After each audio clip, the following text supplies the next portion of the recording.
मित्रों, यदि आप एक माता या पिता हैं तो निश्चित आपके मन में कहीं एक ये चिंता जरूर बनी रहती होगी कि आपके बच्चों का भविष्य क्या होगा, या फिर क्या उन्हें उत्तम कार्य या नौकरी मिलेगी, क्या वो अच्छा व्यवसाय कर पाएंगे, क्या उन्हें अच्छा जीवन साथी प्राप्त होगा। दोस्तों, परमेश्वर का वचन हमें उत्तम आशीषों को प्राप्त करने और उसकी योजना को पूरा करने में सहायता करता है। कुछ महत्वपूर्ण बातें हैं जो भजन संहिता की पुस्तक हमें इस दिशा में बताती और समझाती है। तो चलिए इस बात को गहराई से जानने के लिए हमारे साथ इस अध्ययन में शामिल हो जाइए, ताकि आप उन आशीषों को ना खोएं जो परमेश्वर ने आपके लिए ठहराई है।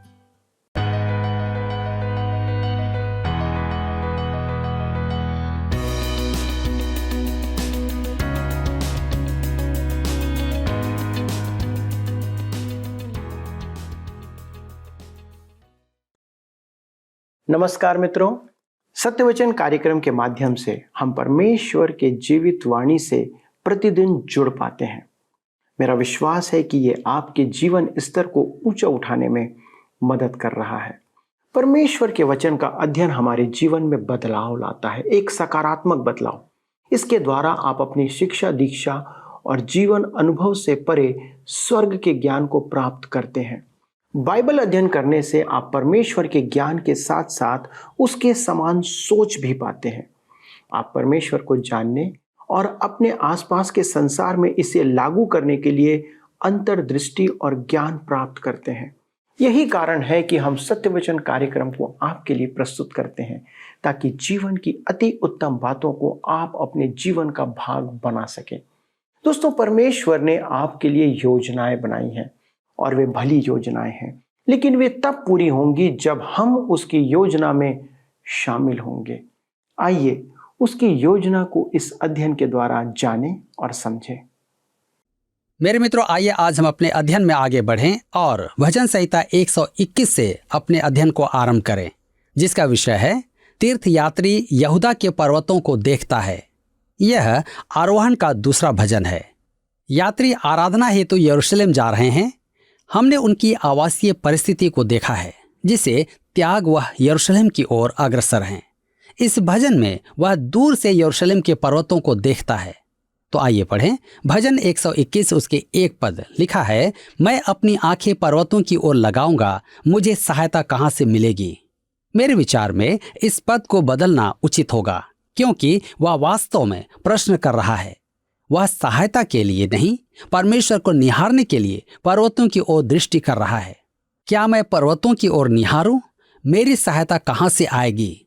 इसका उत्तर अगले पद में है। भजन 121 के 2 में लिखा है, मुझे सहायता यहोवा की ओर से मिलती है, जो आकाश और पृथ्वी का करता है।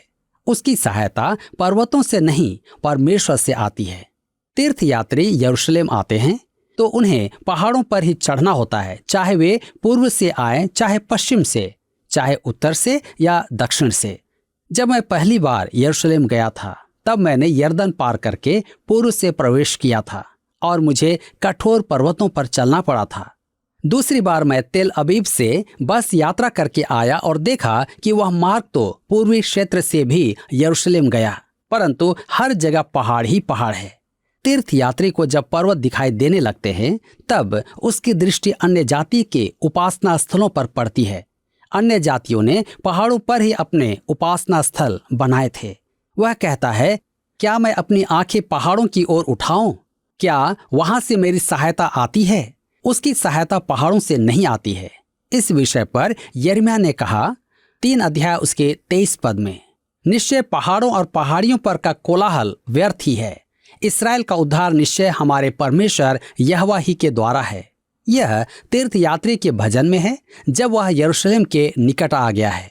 अब भजन 121 उसके 3 और 4 में लिखा है, वह तेरे पांव को टलने न देगा, तेरा रक्षक कभी न ऊँघेगा। सुन, इस्राएल का रक्षक न ऊँघेगा और न सोएगा। ध्यान दीजिए, वह तेरे पांव को टलने न देगा, अर्थात वह तुझे लड़खड़ाने न देगा। हम में जो वरिष्ठ नागरिक हैं, वे लड़खड़ाने से लगते हैं। मैंने स्वयं भी देखा है कि मेरे पांव अब वैसे दृढ़ नहीं रहे जैसे पहले थे। भजन 121 के 6 से 8 में लिखा है, ना तो दिन को धूप से और न रात को चांदनी से तेरी कुछ हानि होगी। यहोवा सारी विपत्ति से तेरी रक्षा करेगा, वह तेरे प्राण की रक्षा करेगा। यहोवा तेरे आने जाने में तेरी रक्षा अब से लेकर सदा तक करता रहेगा। मैं आपको पद 3 से 8 का कुछ भिन्न अनुवाद देना चाहता हूँ। वह तुझे डगमगाने ना देगा, तेरा रक्षक नींद की झपकी भी ना लेगा। देख, इसराइल का रक्षक ना तो ऊँघता है और ना ही सोता है। यहोवा तेरा रक्षक है, यहोवा दाहिने हाथ पर तेरी छांव है। न तो सूर्य और न रात में चांद तुझे हानि पहुंचा पाएगा। परमेश्वर तुझे हर बुराई से बचा कर रखेगा, वह तेरे प्राण की रक्षा करेगा। यहोवा अब और सदा के लिए तेरा जाना और आना सुरक्षित रखेगा। मेरे मित्रों, यह तीर्थ यात्री बलवर्धन के लिए पहाड़ों की ओर नहीं देख रहा है, वह यहोवा को सहायता हेतु निहार रहा है। यहोवा उसका रक्षक है। अब देखेंगे कि पद 7 और 8 में लिखा है, यहोवा सारी विपत्ति से तेरी रक्षा करेगा। यह परमेश्वर की अद्भुत रक्षा के सामर्थ्य के संदर्भ में है। वह आपकी रक्षा करता है। पहला पत्रस 1 उसके 5 में कहता है, जो तुम्हारे लिए स्वर्ग में रखी है, जिनकी रक्षा परमेश्वर की सामर्थ्य से विश्वास के द्वारा उस उद्धार के लिए जो आने वाले समय में प्रकट होने वाली है की जाती है। फल और सब्जियों को सुरक्षित रखने के 2 उपाय हैं, चीनी में या सिरके में उसे रखें। अनेक विश्वासी दोनों उपायों से सुरक्षित रहते हैं। चीनी में सुरक्षित विश्वासी मधुर स्वभाव के होते हैं। कुछ विश्वासी जो सिरके में सुरक्षित रहते हैं, उनका जीवन आत्मकथा व्यक्त करता है। मेरे प्रियो, तीर्थ यात्री यरूशलेम की ओर अग्रसर है। वह पहाड़ों में चल रहा है और मार्ग में रुकता जाता है। उस समय होटल नहीं थे, उन्हें तो तंबू डालकर ही रुकना होता था और वे अपनी रक्षा के लिए परमेश्वर की ओर ही निहारते थे। यह कैसा महिमामय आश्वासन है। यहाँ लिखा है, मुझे सहायता यहोवा की ओर से मिलती है, वह मेरे पांव को टलने न देगा। इसके संदर्भ धर्मशास्त्र के अन्य भागों में भी पाए जाते हैं।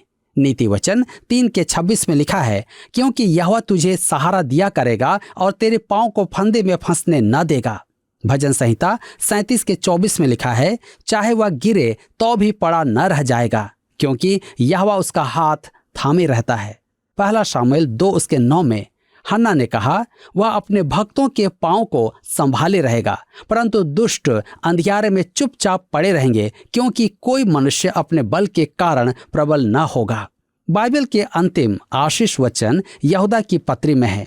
यहूदा 1 उसके 24 और 25 पे, अब जो तुम्हें ठोकर खाने से बचा सकता है और अपनी महिमा की भरपूरी के सामने मगन और निर्दोष करके खड़ा कर सकता है, उस अद्वितीय परमेश्वर हमारे उद्धारकर्ता की महिमा और गौरव और पराक्रम और अधिकार हमारे प्रभु यीशु मसीह के द्वारा जैसा सनातन काल से है, अब भी हो और युगानुयुग रहे। वह हमारी सुरक्षा करने में योग्य है। वह इस्राएल का और आज अपनों का रक्षक है। मेरे मित्रों, ध्यान रखें कि वह हमें दिन रात संभालता है। वह ना तो सोता है और ना ही ऊँघता है। जब वे बीहड़ में तंबू लगाकर रात में सोते थे, तब परमेश्वर ही उनकी रक्षा करता था। ना तो दिन को धूप और ना रात को चांदनी से तेरी हानि होगी। वे कभी कभी तेज धूप में यात्रा करते थे। वहाँ धूप की गर्मी बहुत अधिक होती है। परमेश्वर कहता है कि वह चिलचिलाती धूप में भी उनकी रक्षा करेगा। परंतु रात में चांदनी का अर्थ क्या है? मैं भजनकार का अर्थ तो नहीं जानता, परंतु रोमी विचारकों के अनुसार यह माना जाता है कि चांदनी के प्रभाव से मनुष्य पागल हो जाता है, परंतु परमेश्वर रक्षा करता है। यहोवा तेरे आने जाने में तेरी रक्षा अब से लेकर सदा तक करता रहेगा। यहाँ पर भजन 121 समाप्त होता है और अब हम भजन 122 में आगे देखेंगे, जिसका विषय है तीर्थ यात्री यरूशलेम के निकट परिवेश में आता है। यह आरोहण का तीसरा भजन है। भजन 120 में हमने यहूदियों को यातना में देखा था। वे प्रतिकूल परिस्थितियों में थे। भजनकार कहता है कि उसके बारे में परदेश में झूठी झूठी बातें उड़ाई जाती थी, परंतु वह इन सब बातों को भूलकर पर्व के लिए अपने परिवार के साथ यरूशलेम जाता है। भजन 121 में वह यहूदा के पर्वतों को देख पा रहा है और आगे बढ़ता जा रहा है और यरूशलेम पहुंचता है, जहां इस्राएल के सब गोत्र पर्व मनाने आए थे। भजन 122 उसके 1 से 4 में लिखा है, जब लोगों ने मुझसे कहा आओ हम यहोवा के भवन को चलें, तब मैं आनंदित हुआ। हे यरूशलेम, तेरे फाटकों के भीतर हम खड़े हो गए हैं। हे यरूशलेम, तू ऐसे नगर के समान बना है जिसके घर एक दूसरे से मिले हुए हैं। वहां यहाँ के गोत्र गोत्र के लोग यहोवा के नाम का धन्यवाद करने को जाते हैं। यह इस्राएल के लिए साक्षी है। मेरे प्रियो, थका हुआ तीर्थ यात्री लंबी यात्रा के बाद अंत में अपने प्रिय यरूशलेम नगर के फाटकों में खड़ा है। तीर्थ यात्री अपने आंखें उठाकर मंदिर को देखते हैं जो सूर्य के प्रकाश से चमक रहा है। सबके होठों पर एक पुकार है, आओ हम यहोवा के भवन की ओर चलें। यह सुंदर भजन भविष्यवाणी भी करता है। यह सहस्त्र वर्षीय राज का भजन है, जब सब गोत्र यरूशलेम जाकर आराधना के लिए एकत्र होंगे।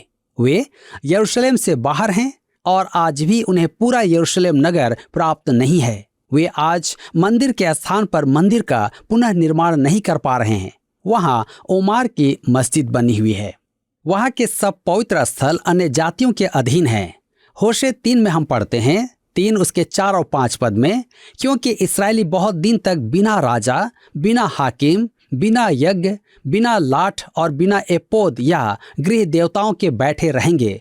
उसके बाद वे अपने परमेश्वर यहोवा और अपने राजा दाऊद को फिर ढूंढने लगेंगे और अंत के दिनों में यहोवा के पास उसी उत्तम वस्तुओं के लिए थरथराते हुए आएंगे।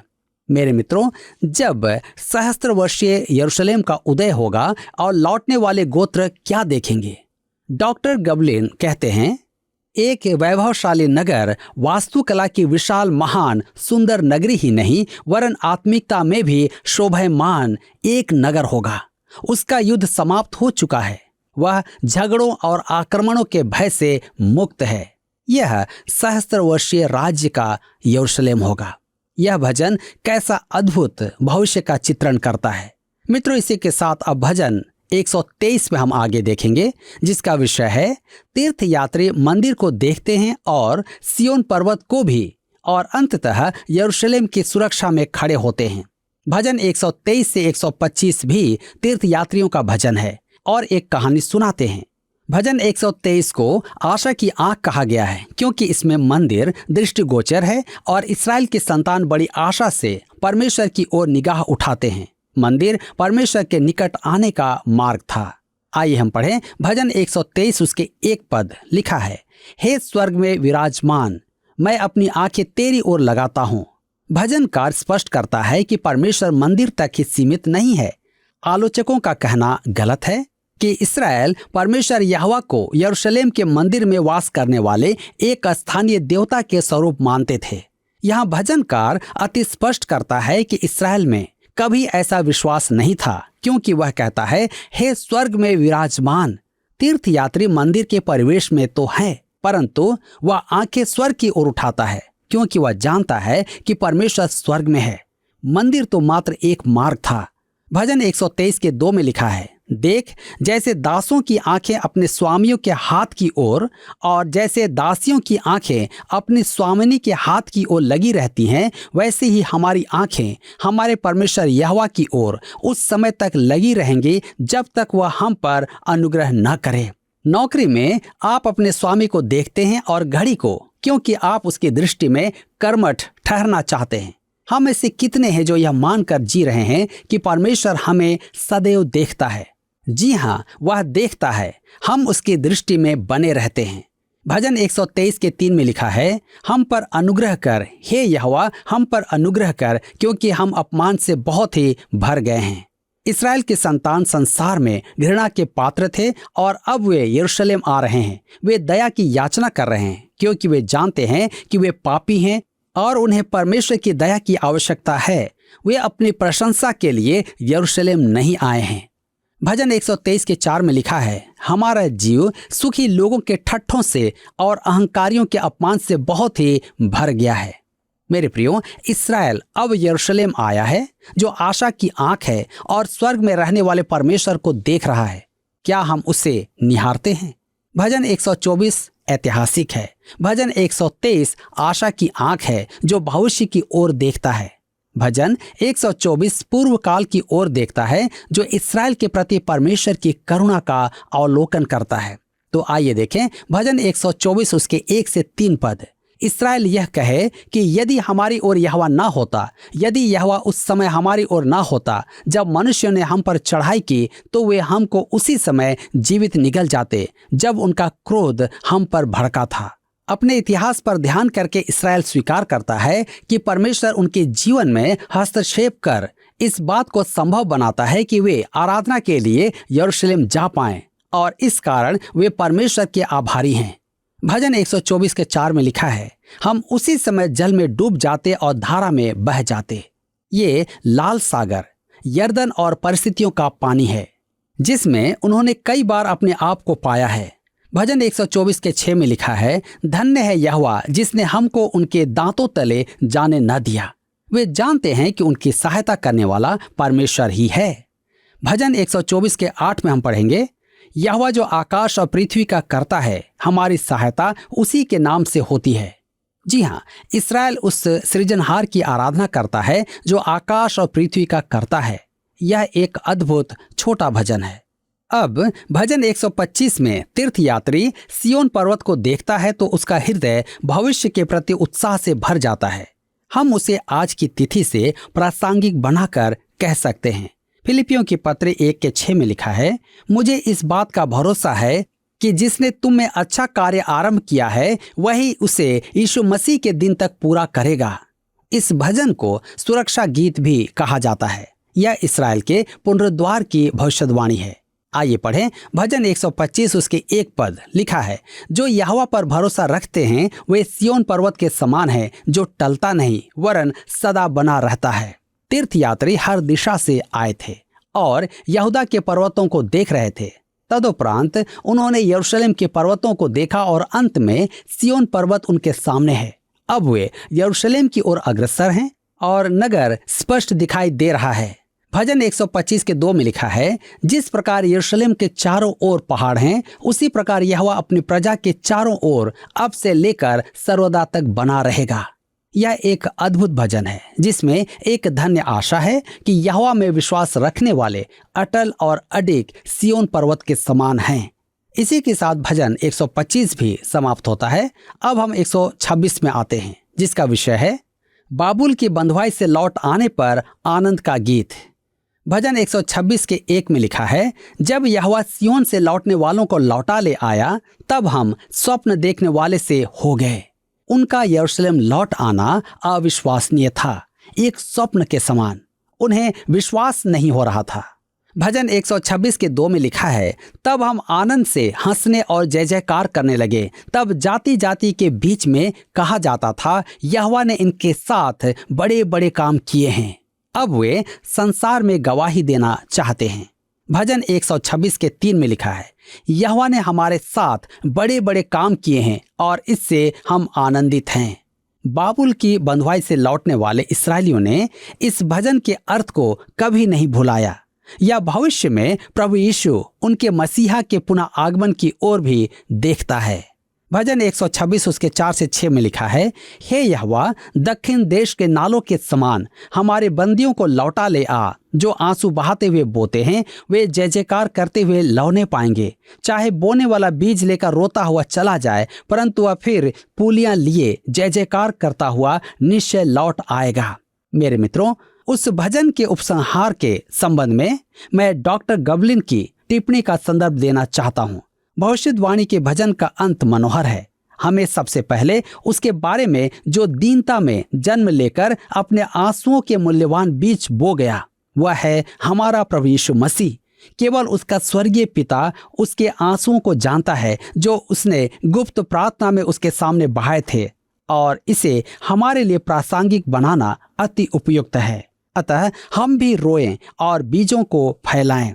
गलातियों के पत्र 6 के 9 में लिखा है, हम भले काम करने में हियाव न छोड़ें, क्योंकि यदि हम ढीले ना हो तो ठीक समय पर कटनी काटेंगे। अब हम भजन 127 में आते हैं और जिसका विषय है परमेश्वर बिना निर्माण की निस्सारता। यह एक और तीर्थयात्री भजन है। यह एक महान आरोहण भजन है। यह भजनों का शिखर है। सियोन पर्वत पर मंदिर यरूशलेम का सर्वोच्च स्थान था, परंतु यह भजन हमें आकाश मंडल में ले जाता है। यह भजन हमारे लिए आज भी प्रासंगिक है और परमेश्वर पर परिपूर्ण निर्भरता व्यक्त करता है। यह भजन अनेक महत्वपूर्ण अवसरों पर काम में लिया गया है। यात्रा का गीत सुलेमान का, यह शीर्षक यूनानी भाषा की बाइबल में नहीं है।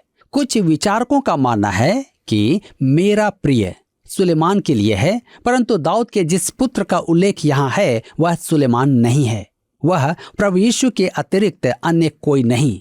आइए हम पढ़ें भजन 127 उसके 1 और 2 पद। लिखा है, यदि घर को यहोवा न बनाए तो उसके बनाने वालों का परिश्रम व्यर्थ होगा। यदि नगर की रक्षा यहोवा न करे तो रखवाले का जागना व्यर्थ ही होगा।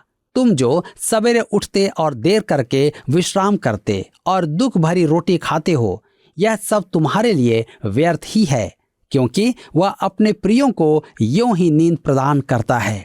व्यर्थ शब्द इन पदों में 3 बार काम में आया है। मेरे मित्रों, यदि परमेश्वर न हो तो सब व्यर्थ ही है। सब कुछ उसी पर और उसकी आशीषों पर निर्भर है। जर्मनी की एक कहावत है, सब कुछ परमेश्वर की आशीषों पर निर्भर है। काश हमारा दृष्टिकोण भी ऐसा ही हो।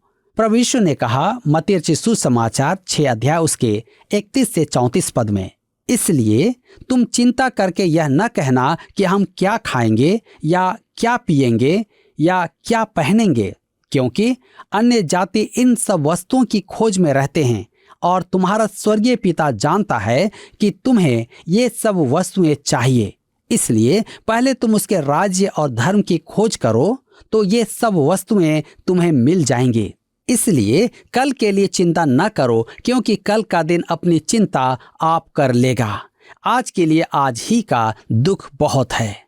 इस भजन में बच्चों के विषय कहा गया है। जब तीर्थयात्री यरूशलेम गया तब वह अपने परिवार को भी साथ ले गया था। आइए पढ़ें भजन 127 के 3 पद में, देखो लड़के यहोवा के दिए हुए भाग हैं, गर्भ का फल उसकी ओर से प्रतिफल है।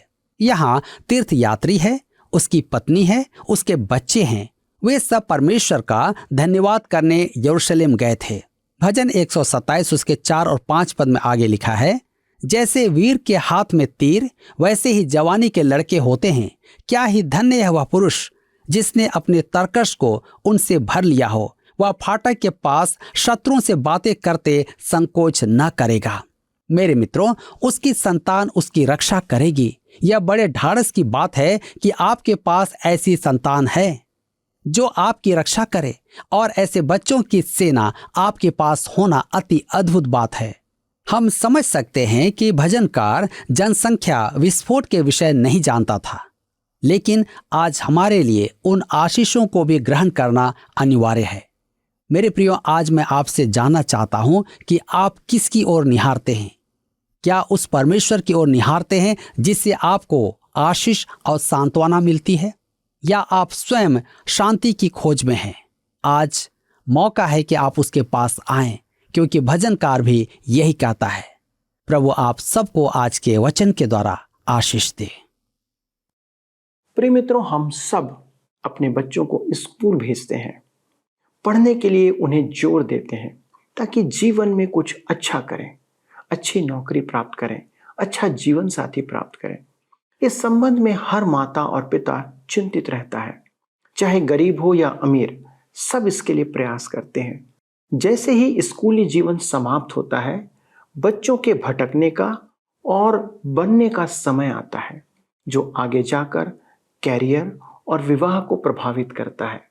हम सब कुछ सीखते और सिखाते हैं, लेकिन जीवन के मार्ग को नहीं दिखाते हैं। मसीही परिवार के लिए इससे उत्तम कोई विधि नहीं है कि वे परमेश्वर के वचन का अध्ययन संपूर्ण परिवार सहित मिलकर करें। जी हाँ, हमने अभी अभी देखा कि परमेश्वर का वचन हमें पाप के रास्ते से दूर रखता है। हम में से अधिकांश इस बात को जानते हैं। सत्यवचन कार्यक्रम का उद्देश्य भी यही है कि आपके व्यक्तिगत जीवन और पारिवारिक जीवन को आकार देने में हम आपकी सहायता करें।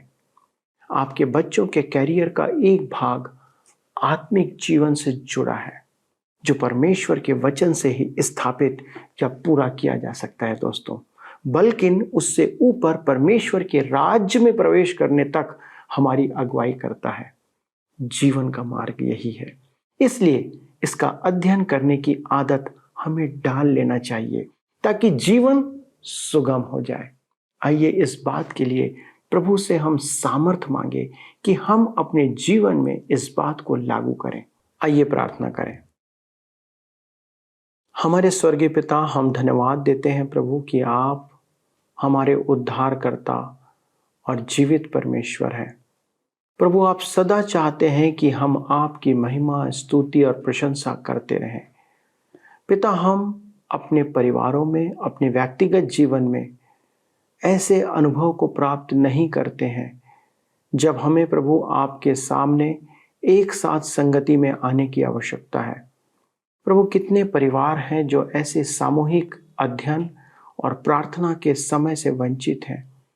प्रभु, आज अनुग्रह करें कि हमारे सारे दर्शक इस बात के महत्व को समझें कि उन्हें सामूहिक तौर पर, पारिवारिक तौर पर अपने बच्चों के भविष्य के लिए, उनके आत्मिक उन्नति के लिए एक साथ मिलकर आपके वचन का अध्ययन करना है, प्रार्थना में समय व्यतीत करना है, ताकि प्रभु हम और हमारे आने वाली पीढ़ी आपके प्रेम और भय को सीखने पाए।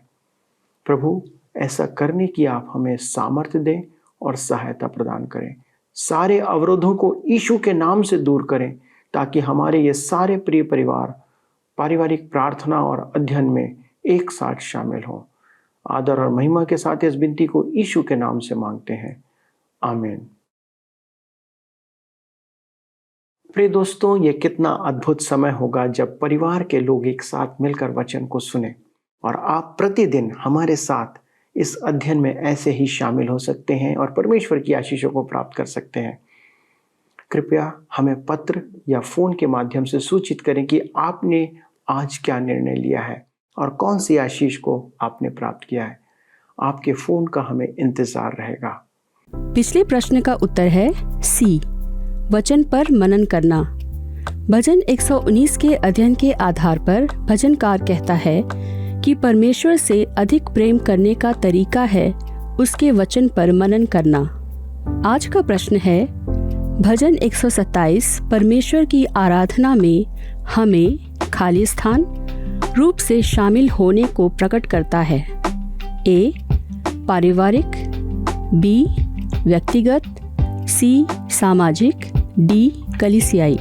मित्रों, इस प्रश्न का उत्तर हमें कल सुबह 6 बजे से पहले विकल्प ए, बी, सी या डी के साथ अपना नाम, पता, स्थान के साथ 9651433397 पर SMS या WhatsApp करें। सभी विजेताओं को विशेष पुरस्कार प्रदान किए जाएंगे। धन्यवाद। क्या आपको यह कार्यक्रम पसंद आया? अभी हमें एक मिस कॉल करें और आप अगले विजेता हो सकते हैं।